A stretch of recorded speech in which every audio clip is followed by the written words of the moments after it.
Hello once again. I'm terribly sorry you had to wait so long for another video, but I was very busy with schoolwork and moving to a new apartment. So anyway, today we will be discussing pretty much the biggest and most important mystery at the very center of Deltarune and its code. Everything there is to theorize about his presence in Deltarune will be in this theory. His motives, purpose, whereabouts, status, strange religious allusions, and his unique bond with us, the player, and characters such as Ralsei. Also, I will explain why I believe he will be the true final villain of Chapter 7. Enjoy! First of all, let's see the first presence he has related to Deltarune. His really strange tweets. Reading them, you can see something weird. You see, Gaster is speaking to us from Twitter, and we know that, but why? From tweets such as, "I have been looking for you as well. I have something I want to show you. Thus, I have a small favor to ask of you. Thank you very much for your time. I will be in contact soon. Thank you for waiting so long. After all, you and we both have been waiting for such a very long time. So to be here on the verge of connection is quite exciting. I look forward to creating a new future with you." You see now? Gaster and us are supposedly working together on something. We're allies, even if we don't know what that is yet. Gaster is nothing but friendly towards us, in his rather creepy way. Now, let's analyze the actual game. After putting up Chapter 1 for the first time, as Gaster showed us on Twitter, we see the only time he speaks to us currently. The supposed survey program, or the Gunner Maker, where we as the soul are summoned to a strange place, known in the files only as the Depths, where we create a body for us to inhabit and play as. Once again, he seems nice to us, but after creating the vessel, our connection with him is interrupted by someone, and we are promptly placed into Chris's body. For the sake of this theory, the strange interloper is not something I will discuss from now on, as there is no info about them and no connection to make with Gaster. We don't know who that voice is. It can be Chris, it can be Des, it can be Kara, it can be a brand new character, but it certainly is not Gaster. And also, if you have any doubts that the survey program voice is Gaster, we can see that his typer value in the code is 666, the number of the beast being commonly associated with Gaster in Undertale's code. Besides, the way he speaks in tweets and in-game is the exact same strained and uppercase way he speaks in entry number 17, which we can attribute to him. So, what can we deduce from the survey program? It's simple. We and Gaster are working together on something, some experiment of his. He requires us to be in the game's world, so he summons us to play. And in return, he gets something. I will explain later what I think it is. Of course, he leaves us in the dark about it. Despite us striking a deal with him, we don't know what it's about. With Gaster's plan most probably being to explain it to us later, or withhold knowledge from us, and my theory aims to explain that. Now, Undertale is regarded as one of the best written games in the meta sense. It explores themes such as morality of RPGs and the relation between the player and the game. Deltarune is already leaning into its predecessor's meta nature, 2 chapters in already, and we will definitely see the aspect of us and the game explored thoroughly with Chris. What I believe in is that Gaster's role in the meta-narrative of Deltarune is being the sole reason we are able to play it. Due to our partnership, we access a world parallel to Undertale, where we can once again play, laugh, and enjoy a good story. But that leaves many questions. What the hell is his plan? Why is he doing this? Where is he? What is his current state of being? Well, strap on, cause I'll explain everything about him right now. In Undertale, the only traces we have of Gaster are his strange mystery man encounter, which we deduced is him, as well as very vague unused redacted encounter, which may be related to him. Secondly, we have entry number 17, a very creepy coded message from Gaster to 2 people. Thirdly, the unused code that features the number 6 extensively, most probably as a reference to the number of the beast. Fourthly, is that word? River Person's tales, and most importantly, the grayscale Gaster followers which we may encounter in Hotland. These strange beings tell us the story of Gaster before he vanished. From then, we know that Gaster was once a royal scientist for Asgore and created the core that powers the underground. His life was cut short after he fell into his own creation, which we assumed is the core, and supposedly shattered across time and space. What displeases me is the fact that people often think of Gaster as one singular entity in the void, which is a completely fan-made interpretation.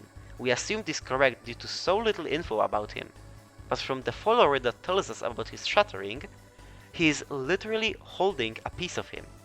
This is direct proof that Gaster can appear in several forms, as he is fragmented, also meaning that both Mystery Man and Redacted may be different forms of Gaster. And what else explicitly tells us that? The first song we ever hear in Deltarune. The theme that plays during the survey program section of the game is quite literally called Another Hymn, directly referencing Gaster's theme from the sound test room, which in the files is known as musicstring.hymn.ogg. Gaster is fragmented, is in pieces across time and space. What does that mean? That he may have been shattered across different timelines and realities, including the world of Deltarune, a parallel universe to Undertale. So, what would a person in such a predicament try to do? Well, he would put himself back together. Before moving to the world of Deltarune, we should also speak about entry number 17. Before Deltarune's release, all we could get from the line is Gaster does spooky stuff, and that he is speaking to two people which we theorize are either Sansor Papyrus or Sans and Alphys. But with Deltarune's release, we have a completely new way at looking at his new experiment. He was experimenting with a primordial dark essence, dark worlds and dark fountains. Think about it. Photon readings negative, shadows cutting deeper. Dark, darker, yet darker. What the hell does all that mean? You see, photons are particles of light, and darkness is a lack of photons, but there is no such thing as negative photons.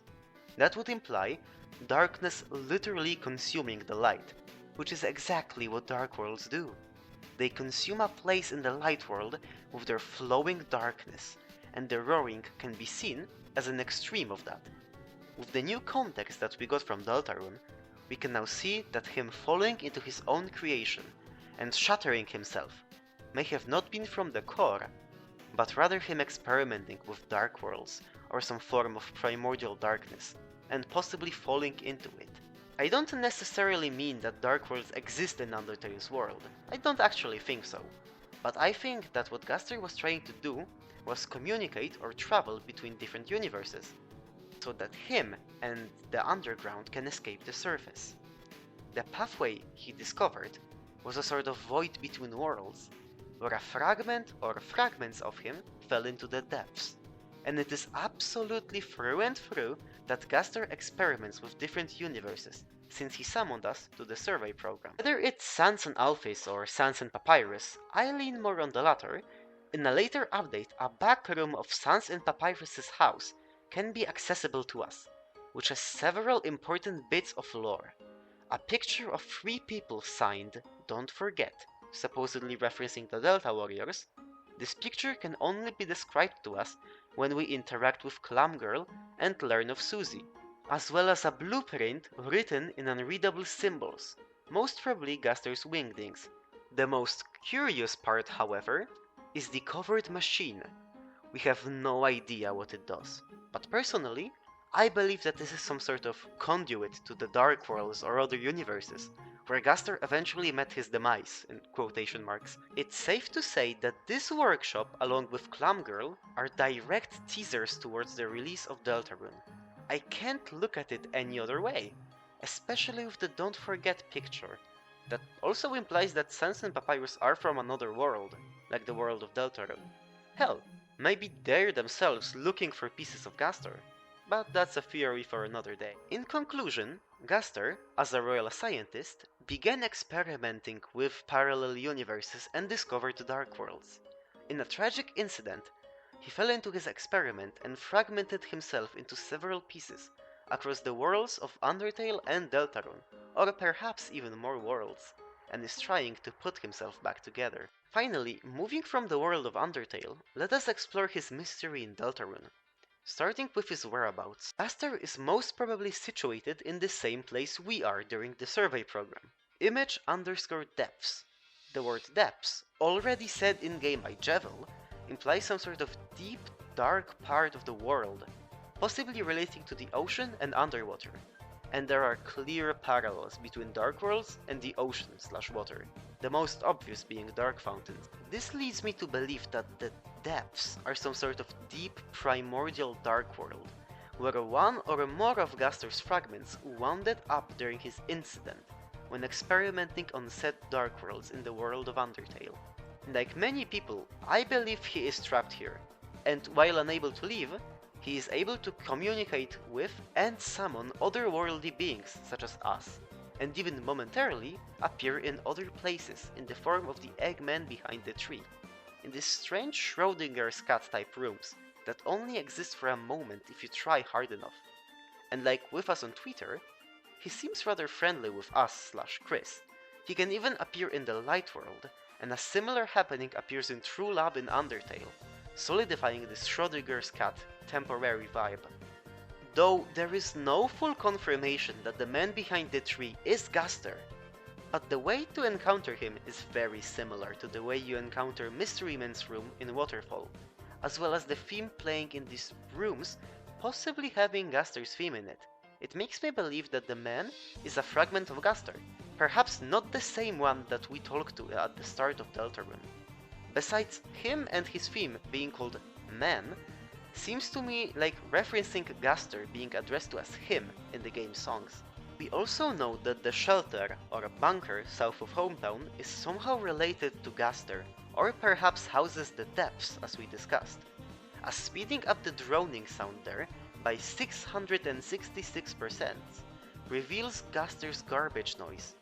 This is most probably in the depths as well, judging by the unused code in the game's files. Besides, Chris has traumatic memories of the bunker, implying that Des in some way got lost here and never returned.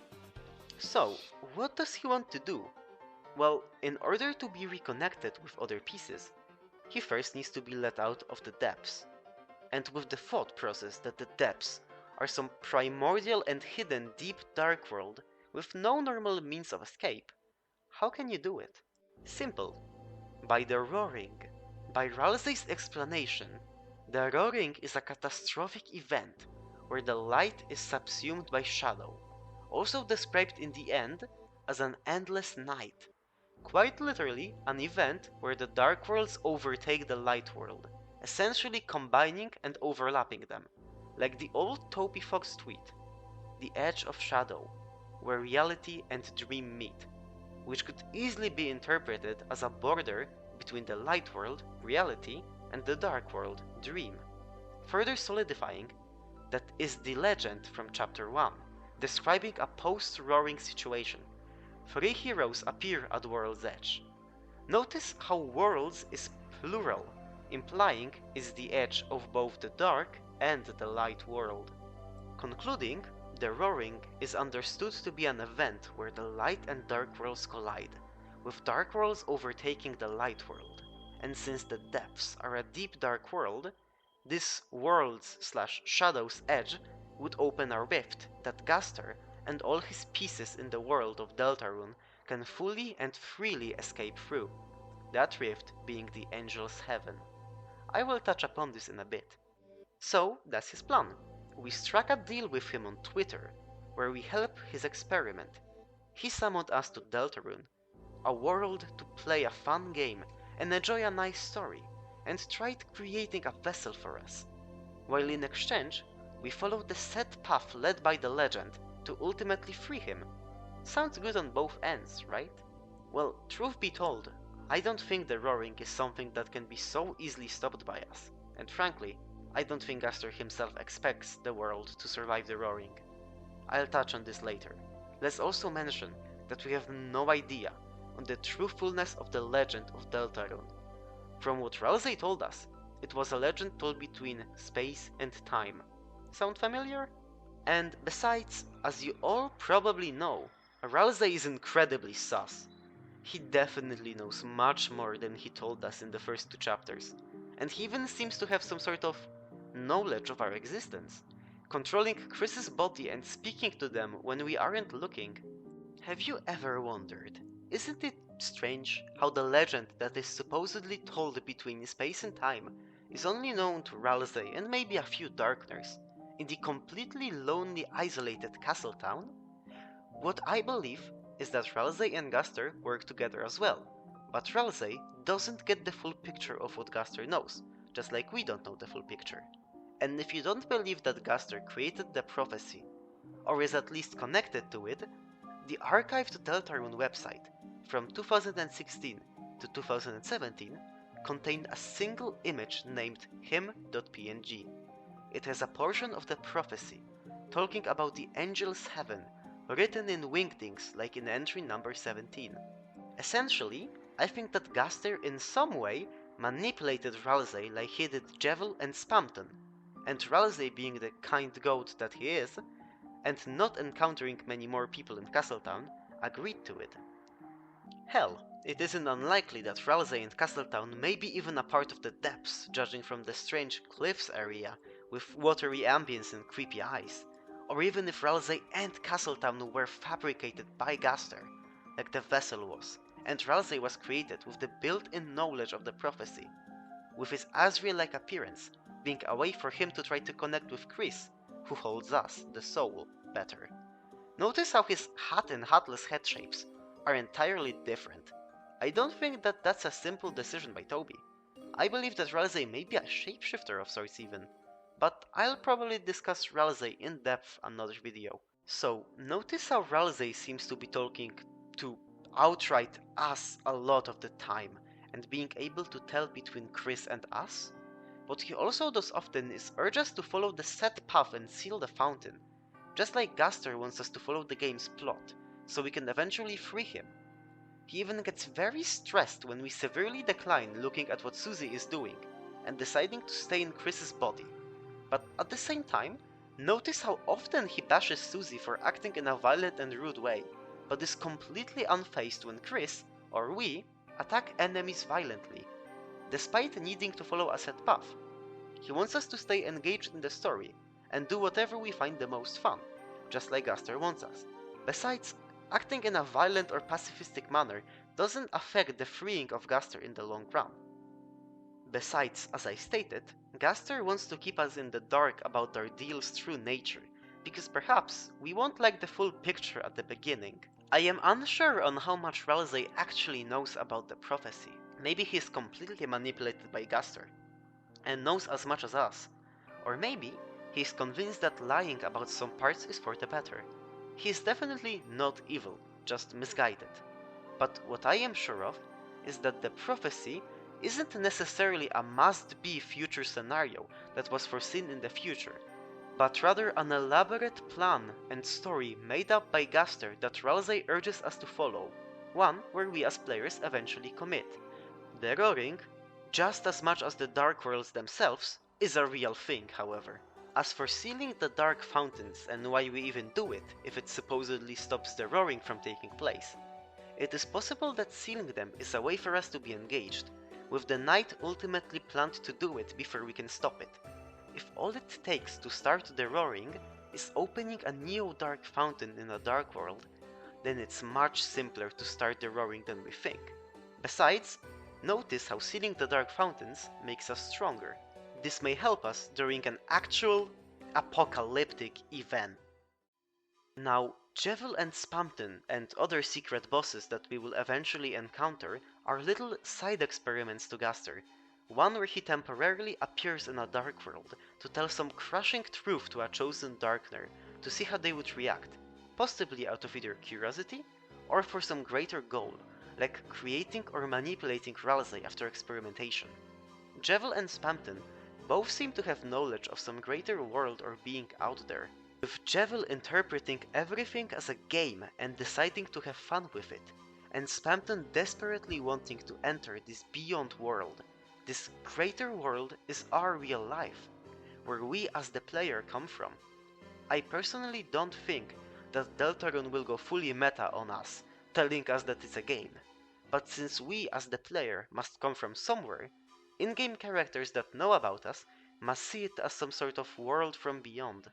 I also believe the knight is manipulated by Gaster. We know that Gaster, or some small part of him, is able to interact in the light world. For full context, I recommend you watch my previous 2 knights theory on YouTube to see what I'm talking about.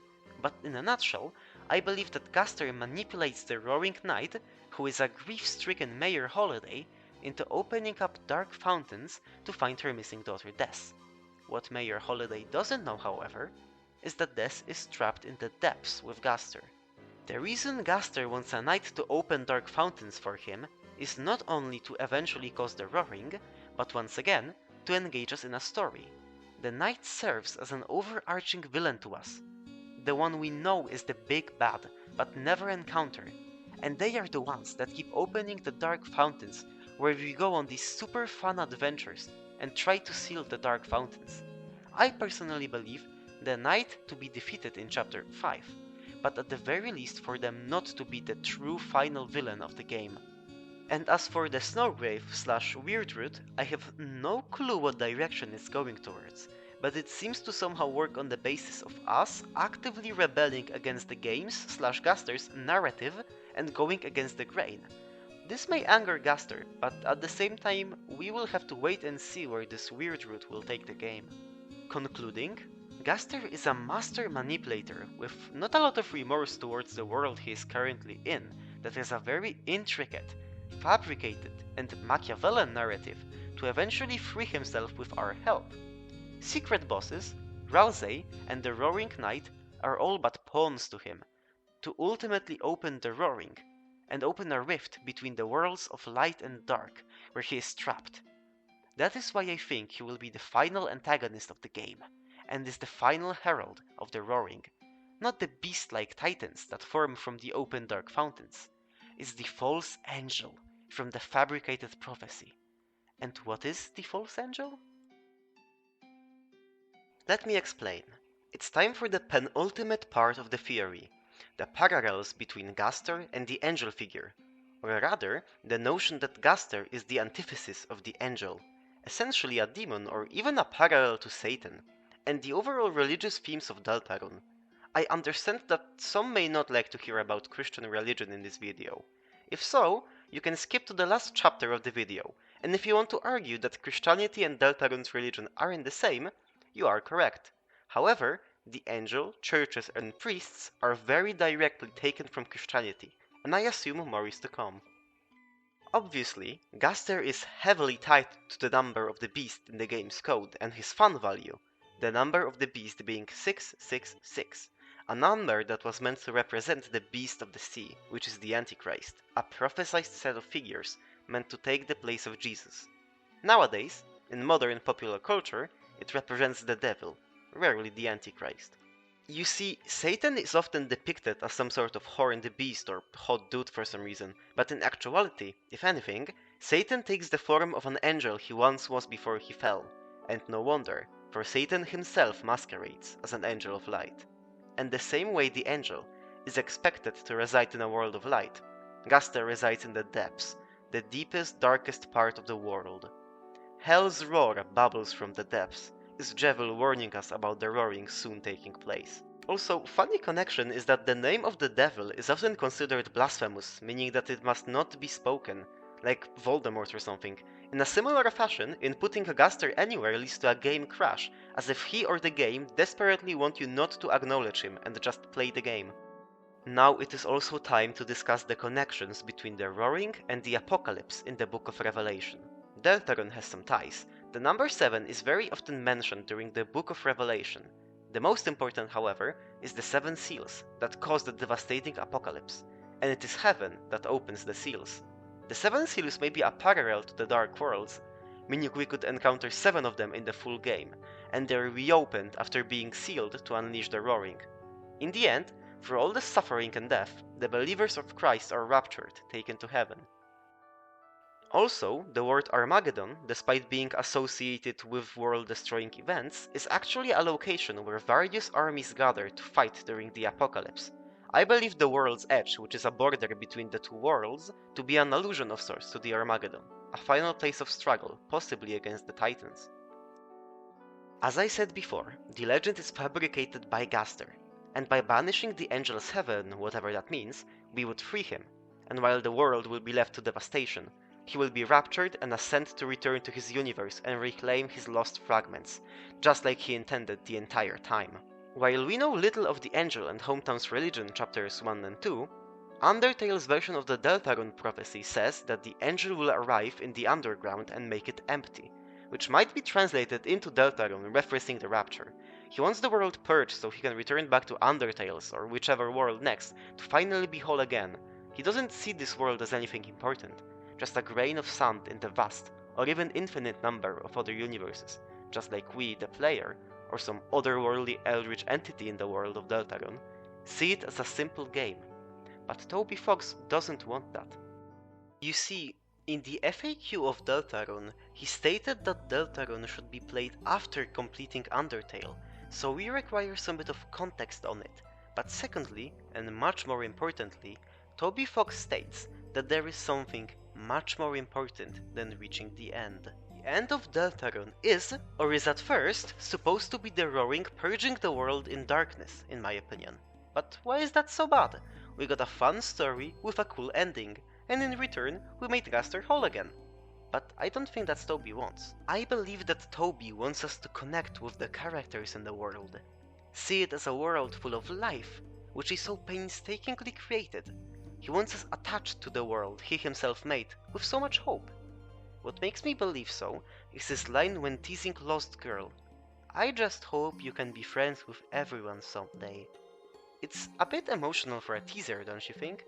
While Gaster's plan isn't inherently malicious, it is selfish and Machiavellian, as he wants to destroy the world to come back home in one piece. And the same way Gaster doesn't feel compassion for the world and characters, he expects us to do the same. While Gaster wants us to treat the game as just that, a game. But in reality, it's so much more, isn't it? So much people had their lives changed playing Undertale and Deltarune. Entire communities were developed.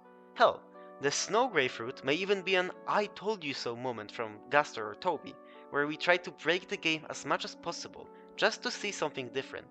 Simply put it, the scientific Dr. Gaster is the personification of the notion that the game is just ones and zeros, but in the end, we prove him otherwise, that games are art, capable of emotion and passion. But if Toby Fox truly wants us to be friends with everyone someday, maybe we can redeem Dr. Gaster as well. This is Toby's writing side we're talking about. Even a tyrant like King isn't all evil. Perhaps we are able to change the true villain's mindset and make him accept the world where he resides right now? We'll see in the end. In Chapter 7, when we truly learn of Gaster's plan for the world, we would turn our back on him. After all, we want to be friends with everyone, and to abandon this world for imminent devastation is straight up evil. I don't know what you think, but that's what I would do.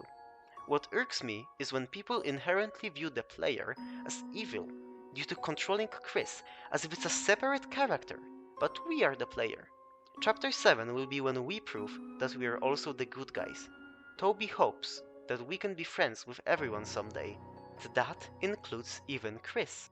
So, in the total conclusion of this theory, Gaster originated from the world of Undertale and experimented with some primordial force of the dark, which may be the Dark Worlds. He fell into his own experiment and shattered across time and space, including other universes, where at least one is trapped in a deep dark world known as the Depths.